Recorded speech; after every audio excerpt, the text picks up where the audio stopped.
আপনি কোটি টাকার মালিক হলেও আত্মার শান্তি কিনতে পারবেন না।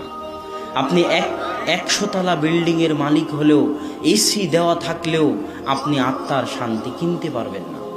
রাত্রিরে ঘুম হবে না, আত্মার শান্তি কিনতে পারবেন না।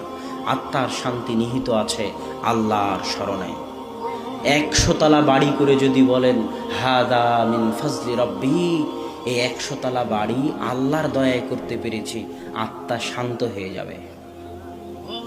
1 কোটি টাকা ইনকাম করে যদি বলেন আলহামদুলিল্লাহ, আল্লাহর দয়া ছিল তাই ইনকাম করতে পেরেছি, না হলে পারতাম না, আত্মা শান্ত হয়ে যাবে, আত্মা প্রশান্তি পাবে। না হলে যত কোটি টাকার মালিক হন, যত বড় বিল্ডিং বানান, শান্তি কিনতে পারবেন না, আত্মার প্রশান্তি কিনতে পারবেন না।